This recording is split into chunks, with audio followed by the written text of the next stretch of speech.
Hi students, welcome my YouTube channel study with Vainath sir. आज है math से question. अब आपको वही क्वेश्चन कराएंगे जो बोर्ड एग्जाम में क्वेश्चंस आए हुए हैं या आने वाले हैं। आप इतना जानिए, हर बोर्ड क्वेश्चन पे 70% चांस रहता है कि ये बोर्ड एग्जाम में आएगा। तो ये आपके लिए है अर्थमेटिक प्रोग्रेशन से क्वेश्चन। कह रहा find the sum of first 25 terms of an AP which nth term is given by. इसका nth टर्म दिया है। सॉल्यूशन जब करेंगे इसको तो हम इसका an इक्वल टू गिवन में an इक्वल टू क्या है 3 + 2n।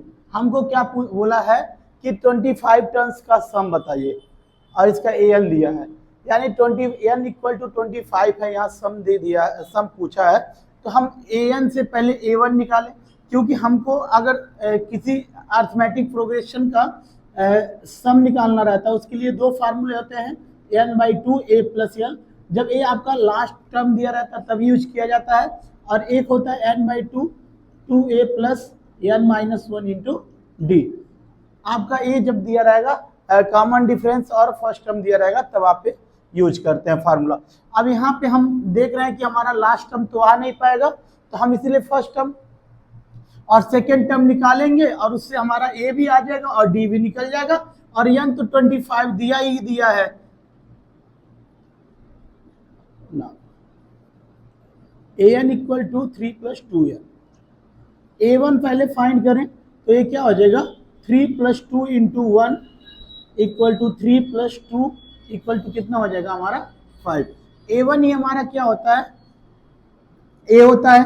a2 हम निकालेंगे तो क्या हो जाएगा 3 × 2 × 2 3 + 2 2 जा 4 और 3 + 4 कितना हो जाएगा 7। हमको सिर्फ दो ही टर्म की आवश्यकता होती है इस फार्मूले के लिए, फर्स्ट और सेकंड। n गिवन है। अब एक चीज आप देखेंगे, हियर बी है हमारे पास, यहाँ क्या है हमारा a कितना है 5, d इक्वल टू क्या होता है a2 - a1। a2 - a1, a2 कितना है 7 - 5 इक्वल टू 2। ठीक है, हमारा d भी आ गया। अब नाउ S25 तो नाउ यूज फार्मूला। हम फार्मूला यूज करेंगे कौन सा, डी कॉमन डिफरेंस वाला। Sn equal to s n/2 2a + n - 1 × d। इस फार्मूले की यूज करेंगे तो यहाँ पे कितने टर्म्स का सम पूछा था 25।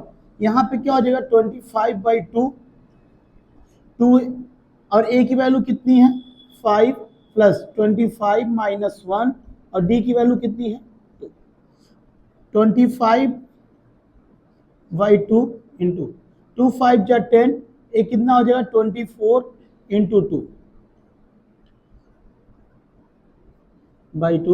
ये हमारा हो जाएगा 10 + if 24 2 जा 8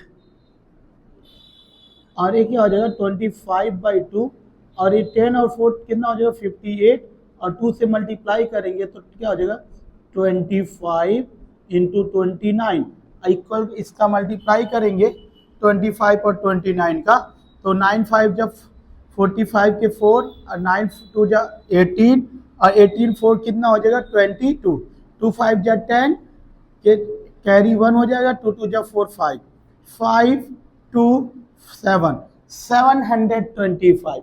यानी हमारे फर्स्ट 25 टर्म्स का सम जो होगा, हमारा फर्स्ट 25 टर्म का जो सम होगा, इस जो सीरीज देगा उसका सम कितना आएगा 725। ऐसे क्वेश्चंस बोर्ड एग्जाम्स में आते हैं, 4 नंबर्स में आते हैं, 2 नंबर में भी आते हैं। आप इस तरह के क्वेश्चन सॉल्व करने के लिए आपको सम का जो फार्मूला होता है, आपको जब कॉमन डिफरेंस दिया रहेगा या कॉमन डिफरेंस दिखे सीरीज में तो ये फार्मूला यूज करिएगा, और जब फर्स्ट टर्म और लास्ट टर्म दिया रहेगा और तब ये फार्मूला यूज होता है सम के लिए।